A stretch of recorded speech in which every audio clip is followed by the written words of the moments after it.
Hello and welcome to Ms Benaud's kitchen. Today we're going to learn how to cook ricotta. So let's get started with what I have here. Really simple. At this particular time I'm using long life milk and I've got some white vinegar.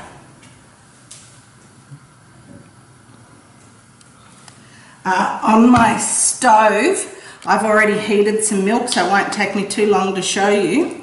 And I'm adding the rest of the long life milk. Now in here I have 3 litres. So I'm going to take that back to the stove and just give it a quick stir. You call yourself milk, you're not milk. Sorry, that was a little stir. Now I've had this on for a little while. You have to remember when you're doing this that you actually want to keep moving the milk, otherwise it'll scald on the bottom and we'll get a brownish mark. So I've actually got it on quite a high heat. If you put it on a high heat, you will have more tendency to get the brown scum on the bottom, and if you don't stir it, you will get a scum on the top. Now I'm using a flat spoon that has lots of holes. That helps me to get the milk through the holes and regulate the heat. And the aim today is that we actually bring the milk up to 99 degrees. So I want to catch it just before it boils. When I see this lovely foam on the top here, that's telling me that I'm actually not getting too far away.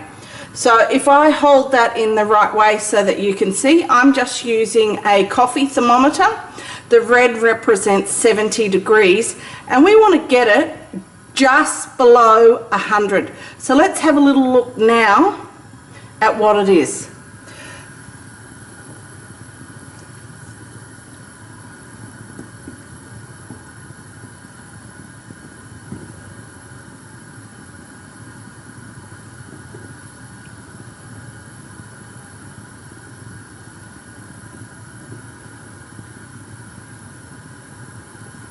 So we're rising up, we're past 80.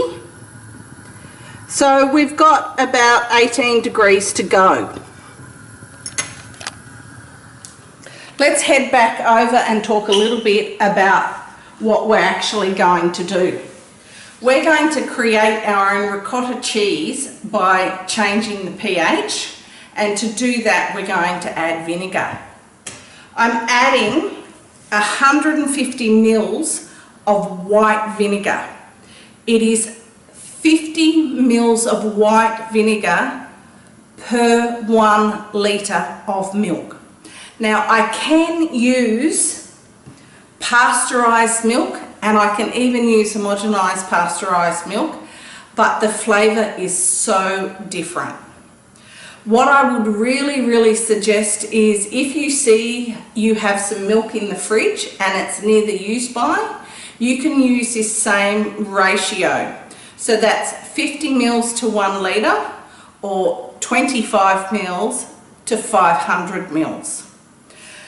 I don't spend any money on vinegar, I just use a home brand, and I need to be really ready.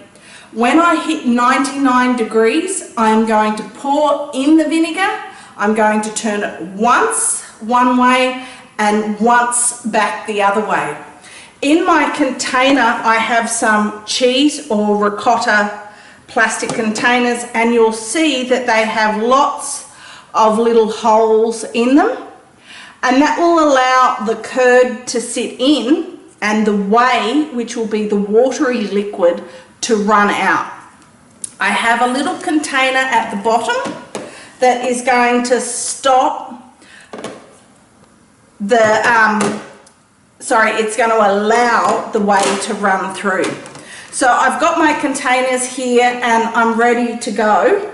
I've got my vinegar, stir once one way, once the other way. Now if I have not got my heat to 99 degrees, what I can do is, after I've added the vinegar, I can put it back up. It's not the best ideal, we're going to have a little look at where we've got the temperature now.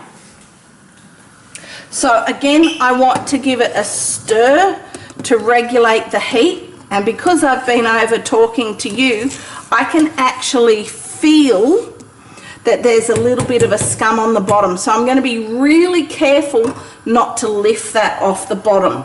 And see how we can see that milk again, nice and foamy on the top? Let's have a little look at where we're at the moment.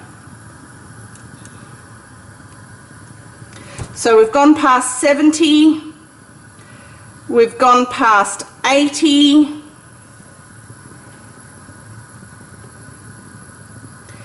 we're at 90 at the moment, and we're just about ready to go. That's just about ready to boil.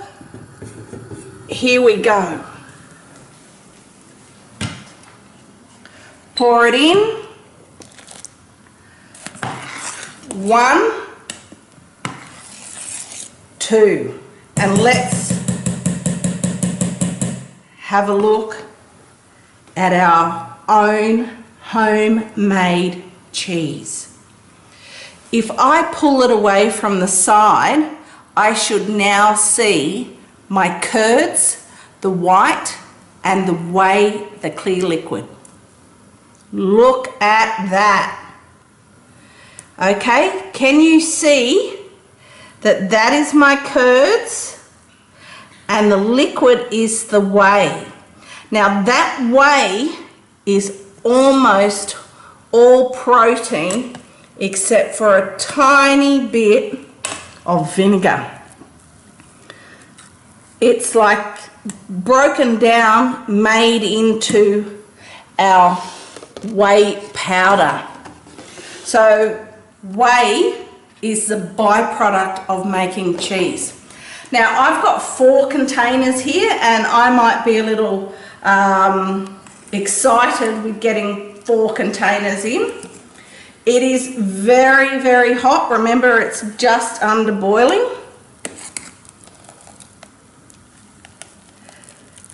And you can see the whey already starting to just drip out.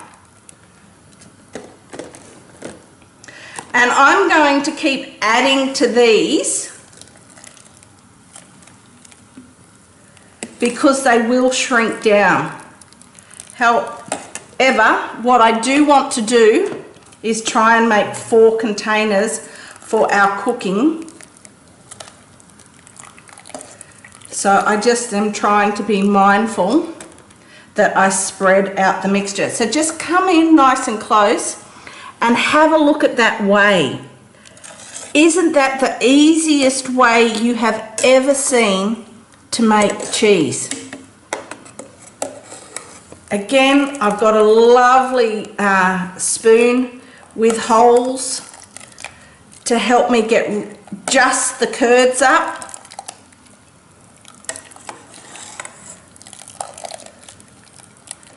Now, let's just have a little look. This is our first container.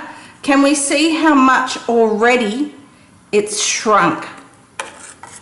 So, this is 3 litres of milk has made this much ricotta.